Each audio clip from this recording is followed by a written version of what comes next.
Shalom saudara, apa kabar? Pasti luar biasa, amin. Dimanapun saudara berada, saya terlalu percaya penyertaan Tuhan selalu menyertai memberkati kita. Bagi kita yang haus, yang rindu, pasti diberkati, pasti dilindungi. Amin. Sebelum kita menikmati firman Tuhan, tundukkan kepala kita berdoa. Kesempatan kau berikan buat setiap kami untuk kami boleh bersama-sama menikmati firman-Mu Tuhan. Berarti hamba-Mu Tuhan, sampaikan isi hati-Mu Tuhan, apa pesan-Mu Tuhan. Biarlah melalui hamba-Mu Tuhan, sungguh-sungguh Tuhan, dimanapun jemaat-Mu berada Tuhan, mereka mendengar, mereka percaya, mereka diberkati, yang lemah dikuatkan, terikat dilepaskan, yang sakit disembuhkan. Kami serahkan semua ke dalam tangan-Mu, dalam nama Yesus kami siapkan hati kami. Semua yang siap diberkati sama-sama katakan, amin. Buka bersama dengan saya firman Tuhan dari Yohanes 13. Yohanes 13 ayat 1 sampai dengan 5. Ya, Yohanes 15 ayat 1 sampai dengan 5. Saudara, kalau saudara berkesempatan untuk membuka Alkitab, saya tunggu sampai saudara menemukan ayat ini, Yohanes 13 ayat 1 sampai dengan 5. Saya bacakan buat saudara. 1. Sementara itu sebelum hari raya Paskah mulai, Yesus telah tahu bahwa saatnya sudah tiba untuk beralih dari dunia ini kepada Bapa. Sama seperti ia senantiasa mengasihi murid-muridnya, demikianlah sekarang ia mengasihi mereka sampai kepada kesudahannya. Mereka sedang makan bersama dan iblis telah membisikkan rencana dalam hati Yudas Iskariot, anak Simon, untuk mengkhianati dia. Yesus tahu bahwa Bapanya telah menyerahkan segala sesuatu kepadanya dan bahwa ia datang dari Allah dan kembali kepada Allah. Lalu bangunlah Yesus dan menanggalkan jubahnya. Ia mengambil selai kain linen dan mengikatkannya pada pinggangnya. Ada hal yang menarik saudara, perhatikan ayat yang kedua. Mereka sedang makan bersama. Yesus dan murid-muridnya sedang makan bersama. Dan iblis telah membisikkan rencana dalam hati Yudas Iskariot, anak Simon, untuk mengkhianati dia. Saudara, ini hal yang luar biasa. Tuhan Yesus lagi makan bersama dengan murid-muridnya. Setan membisikkan kepada Yudas. Setan ada di sana, membisikkan sesuatu kepada Yudas. Kita mulai bertanya dan kita mulai berpikir gini, kok bisa ya setan ada? Padahal itu Yesus. Kok berani dia ada di situ? Kok dia tidak takut? Padahal di situ ada Yesus. Saudara, Yesus, maaf kata, Yesus pun tidak bisa berbuat apa-apa. Maaf saudara, bukan saya meremehkan, merendahkan. Yesus tidak bisa berbuat apa-apa. Karena apa? Karena Yudas sendiri. Karena manusia itu sendiri yang mengundang iblis untuk bisa masuk. Yesus tidak bisa intervensi, itu kehendak bebas daripada manusia. Ingat saudara, Yesus pun tidak bisa intervensi, ikut campur di sana selama saudara sendiri yang mengundang iblis di sana. Dia berani datang karena apa? Undangan. Dia berani ada karena kita memberikan peluang untuk dia ada di sana. Jadi ingat ya, iblis itu luar biasa. Dia tidak pernah takut selama kita buka celah. Tapi kalau kita sudah tutup, dia tidak pernah akan bisa berani. Ingat itu. Saudara, itu yang terjadi yang pertama. Terus kedua, saudara, Yesus Iskariot, Yudas Iskariot dibisiki oleh iblis untuk segera bertindak. Saudara, kita pernah dikhianati, kita pernah dicurangi, kita pernah dibohongi, kita pernah ditipu. Setiap kita pernah mengalami hal seperti itu. Rasanya jengkelnya seperti apa?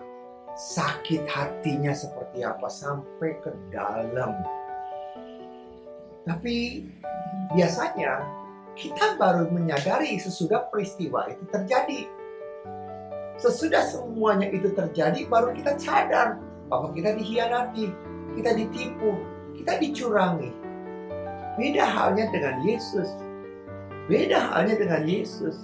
Sebelum segala sesuatunya terjadi, dia sudah tahu Yudas akan mengkhianati dia.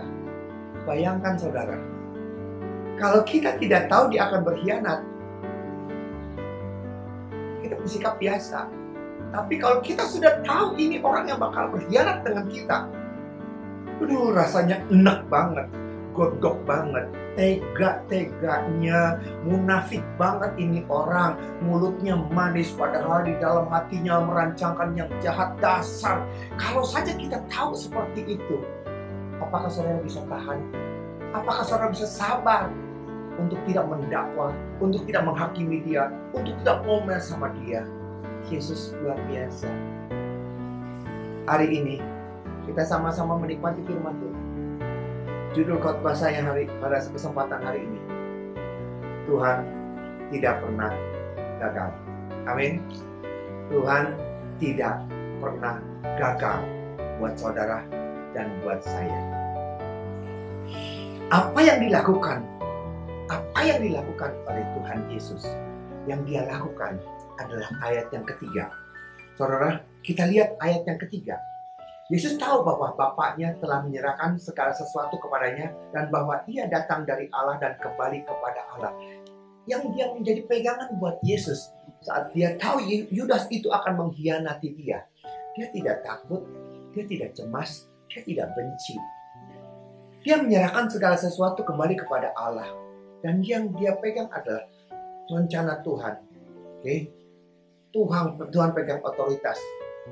Tuhan punya kuasa. Dia punya otoritas, dia punya kuasa. Tidak ada rencana Tuhan yang gagal. Ada amin, saudara? Terserah dia mau jual Yesus, dia mau khianati Yesus, terserah Yudas mau bohongi Yesus, terserah. Yesus cuma berpegang, Tuhan yang pegang otoritas. Tidak ada rencana Tuhan yang gagal.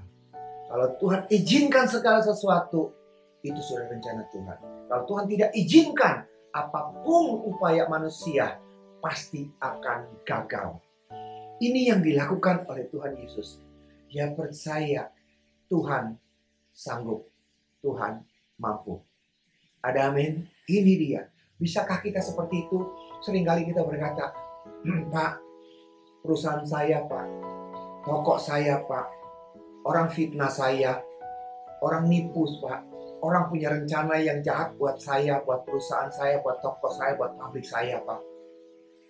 Tolong doakan Pak, apa yang harus saya lakukan Pak? Saudara, kutuk tanpa alasan tidak akan kena kita. Amin saudara, itu janji firman Tuhan. Kutuk tanpa alasan tidak akan bisa menjamah saudara dan saya. Orang bisa punya rencana yang jahat. Orang boleh punya rencana yang nipu,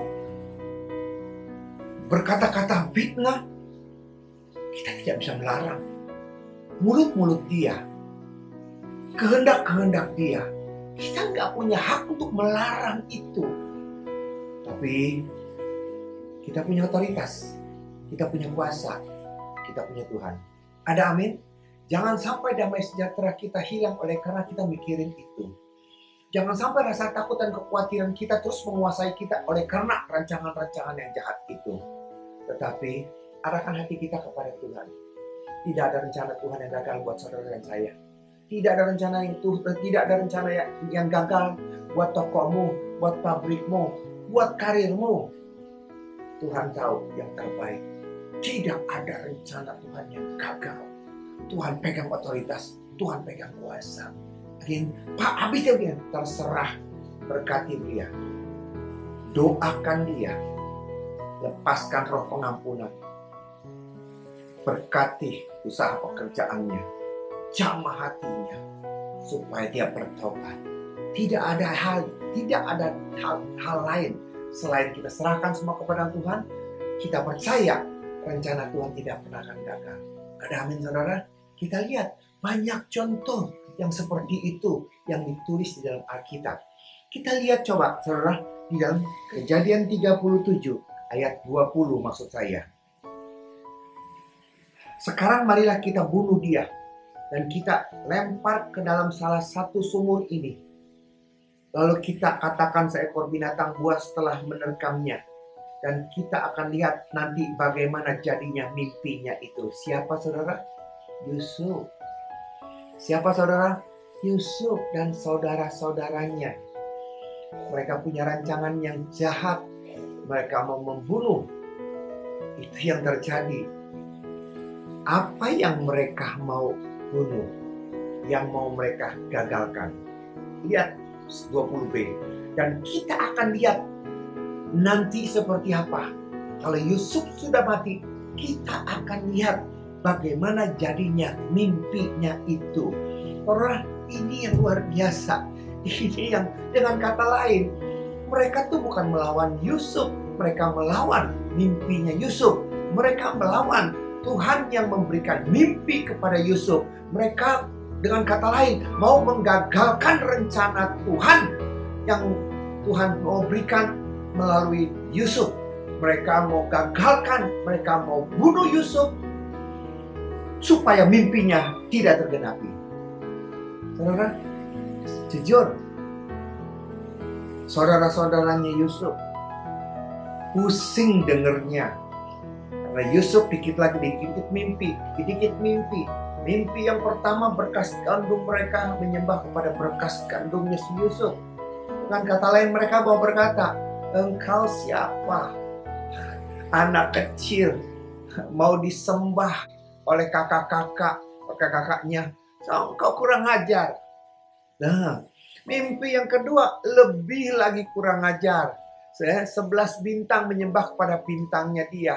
Dan bukan saja bintang yang menyembah, matahari dan bulan lambang daripada orang tua yang menyembah dia. Ini anak yang kurang ajar. Sampai bapak, papa dengan mama, orang tua menyembah kepada anak ini kurang ajar. Saudara, kita bisa apa? Mereka mayoritas, mereka banyak, mereka punya rencana seperti itu. Tetapi satu hal, kita lihat bagaimana penyertaan Tuhan.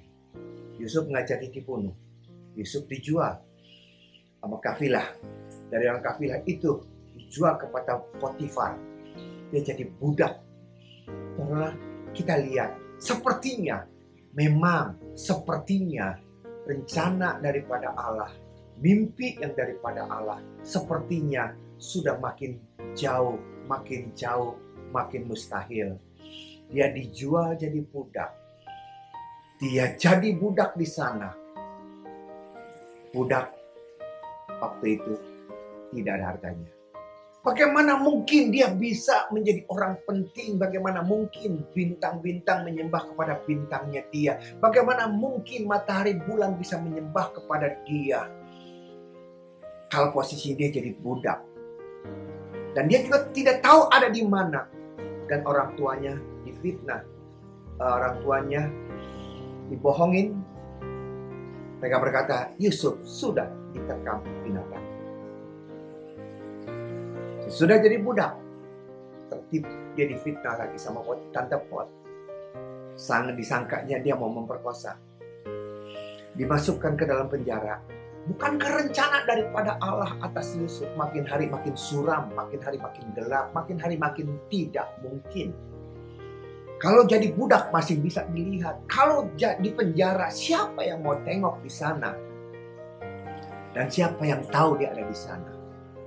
Apakah dengan Yusuf di penjara? Apakah dengan Yusuf jadi budak? Apakah dengan Yusuf dijual seperti itu? Tuhan gagal? Rencana Tuhan tidak berhasil? Apakah dengan hal seperti itu membuat Tuhan menyerah? Putus asa? Gagal? Tuhan kita luar biasa. Di penjara yang dilupakan orang, yang orang hina, yang orang tidak tahu, di tempat yang tersembunyi itu, mata Tuhan ada di sana. Katakan amin. Mata Tuhan ada di sana. Jadi budak-budak teladan, itu bukti penyertaan Tuhan. Itu bukti Tuhan ada di sana. Dia di penjara, narapidana teladan. Artinya apa? Tuhan juga ada di sana. Artinya apa? Tuhan tahu dia ada di sana. Dengan kata lain, ini saat-saat di mana dia sedang dierami. Saat-saat di mana dia sedang menunggu waktu netesnya kapan. Waktu hari kairosnya Tuhan kapan. Dia sedang menunggu kapan Tuhan angkat dia. Dunia boleh membawa dia jauh ke dalam, ke dunia kekelaman. Tapi buat Tuhan, terlalu mampu dia untuk mengangkat kita, menarik kita keluar, membalikkan keadaan. Tapi dia tidak ada yang mustahil. Jadi kita lihat endingnya. Di dalam penjara itu, Tuhan kirimkan juru minum dan juru masak cerah untuk menjadi penyambung lidah, untuk membalikan keadaan. Cukup 1 hari untuk jadi berkat. Cukup 1 hari Yusuf jadi orang yang luar biasa. Cukup 1 hari sesuai dengan mimpinya, sesuai dengan rencana Tuhan, dia jadi orang luar biasa. Beri kemuliaan bagi Tuhan kita. Haleluya. Apakah ada rencana Tuhan yang gagal? No. Menurut pikiran dan logika kita, tidak mungkin lagi ada kesempatan ya buat kita. Tidak ada lagi tidak mungkin lagi bisa bangkit ya menurut kita. Tapi saat kita tahu waktunya Tuhan, saat kita tahu Tuhan ada di sana, bagi Tuhan tidak ada yang mustahil. Jangan pernah kecewa. Rencana Tuhan atas saudara dan saya tidak pernah gagal. Sekalipun ada kendala COVID dan berlarut-larut, cuman penundaan. Tinggal waktu yang paling tepat. Bangkitkan semangatmu. Jangan pernah kecewa. Jangan pernah putus asa. Tuhan pegang otoritas. Tuhan pegang kuasa. Tidak ada rencana Tuhan yang gagal. Amin. Yes. Kita lihat lagi saudara.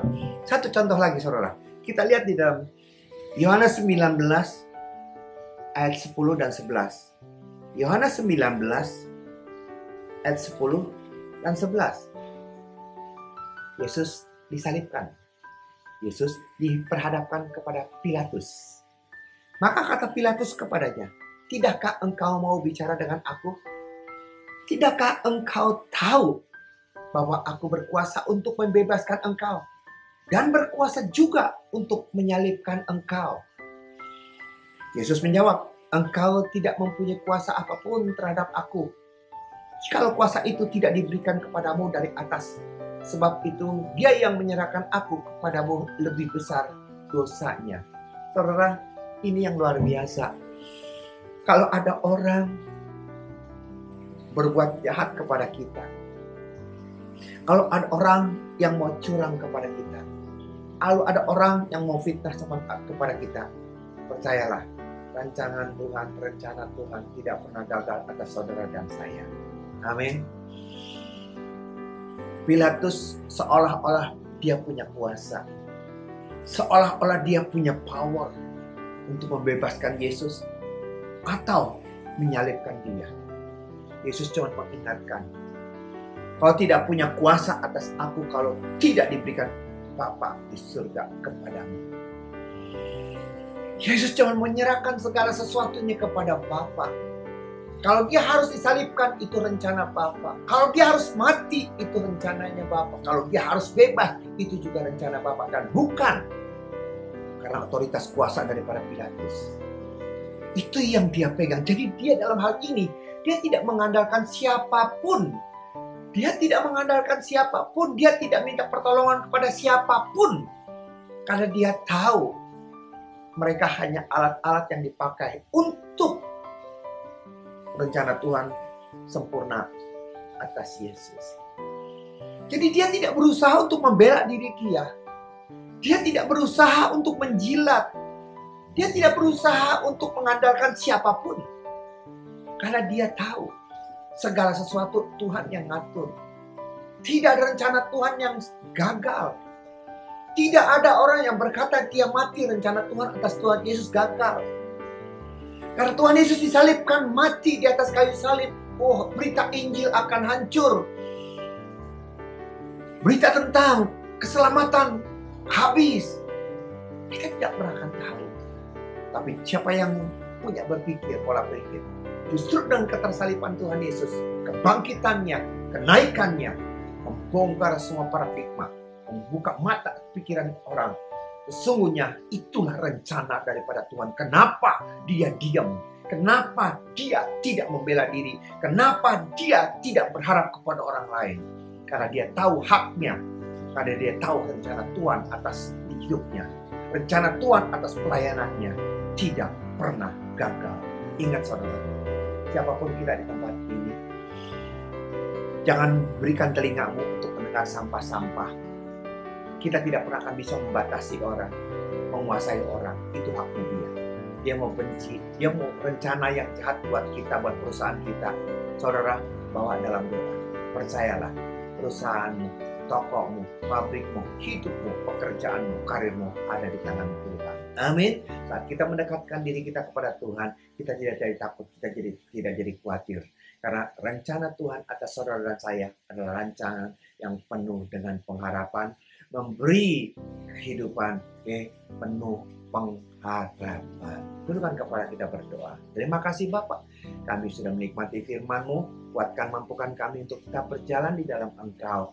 Kami tidak bisa melarang orang lain untuk berpikiran jahat atau baik kepada kami, rancangan yang jahat atau baik kepada kami, atau niat-niat apapun. Itu haknya mereka.